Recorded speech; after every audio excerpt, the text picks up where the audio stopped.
So, 1, 2, 3, go.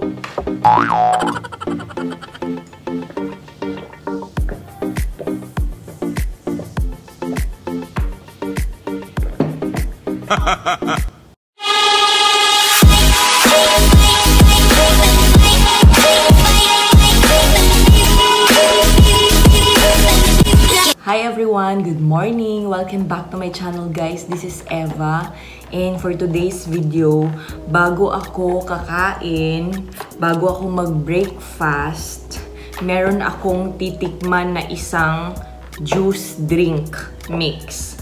So actually, hindi naman to siya bago kasi matagal na to siya. May mga iba't ibang supplier lang from other companies, from different companies. So ngayon, first time ko pa talagang itry ito kasi nga binigay lang din sa akin ng aking mother-in-law. So binigay niya kanina. Actually, wala kasi sa isip ko na mag-try talaga nito before. Tapos, dami kasi nagsasabi na maganda daw. Kaya, since na meron akong 1 box dito, meron akong 10 sachet. So, itatry ko siya starting today. So, talagang i-o-observe ko talaga kung ano yung aking ma-o-observe sa aking pag-inom.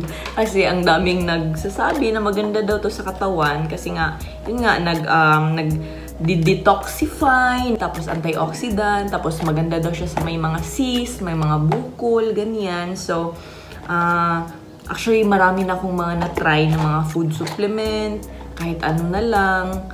Pero, hindi naman harmful kasi nga, ano naman sila yung mga herbal naman. So, ngayon, itatry ko tong barley kung talaga bang maganda siya, especially sa pagbawas. Kasi nga, alam mo, pinakagusto kong moment talaga yung ano talaga, yung kapag nagbawas ka, ang dami-daming lumalabas. Marami talaga siyang maidudulot sa ating body. So ngayon, bago ako kakain, mga 30 minutes bago ako kakain, kasi ang dapat kasi na pag-inom nito, ang tamang pag-inom nito, sa morning daw, yung juice, isang juice sa morning, isang sachet, 30 minutes bago kumain. Tapos sa gabi naman, before dinner, 30 minutes before dinner, mag-take ka ng ng barley juice. So, itatry ko siya ngayon kung ano ang lasa niya kasi swear. First time ko pa talagang mag-try nito. First time ko pang titikim kasi yun, wala sa isip ko na mag-try dati. So, ewan ko kung anong lasa. Kasi kapag first time mo daw, parang weird talaga yung lasa. So, this is an organic barley leaf juice drink mix from New Zealand. So, this is 100% organic. Tapos, this is from JC Premier Company. So, medyo may kamahalan lang siya. Parang isang box yata is nasa 500 plus. Check ko lang ulit. So, ngayon, itatry ko na siya. Kasi 10 sachet siya. So, kung twice a day ko siya, so 5 days lang. Tapos, i-observe ko yung takbo ng aking, katawan. Kung ano ang aking mafe-feel after a couple of days. Yan, ganda ng packaging niya. Okay, so ganito yung kanyang mga sachet. Yan.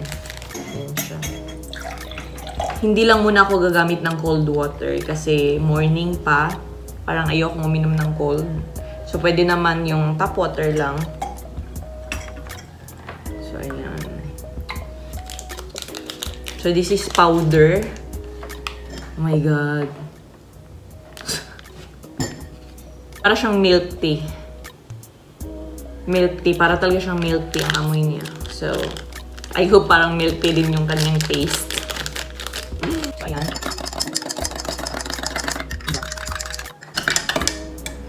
Ignorante kayo ba? Matagal na tong barley. Di lang talaga. Parang wala lang talaga sa plano ko before na iinom. Kasi alam ko na it has a weird taste. So, ngayon, since na kailangan ng ating katawan and since na meron din akong mga, mga cysts sa ating mga kamatrisan, so itry natin ito. Herbal naman lahat, so okay lang. Mga food supplement lang naman ito. Okay, so now, let's taste it.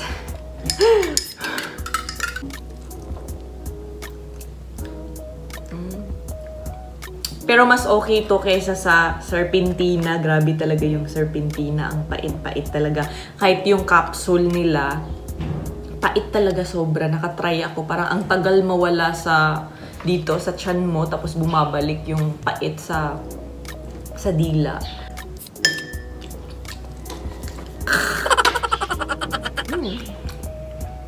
Pag mga ganito na drinks, ang technique nito guys, dapat diretso-diretso. Huwag mong parang tingi-tingiin kasi mas nalalasahan mo yung word.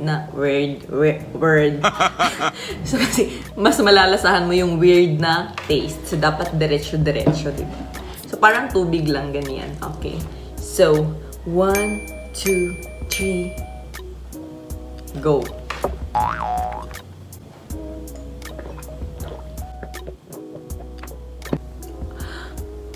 Okay. So, kung masanay ka na, feeling ko masasarapan ka na nito. Kasi, hindi naman siya ganun ka ano talaga. Hindi siya ganun kapait. Hindi naman talaga siya mapait. Medyo weird lang yung kanyang taste.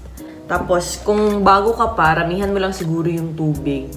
Para hindi siya ganun ka concentrated. So, at least, banatan mo. So, ganun lang yung style, di ba?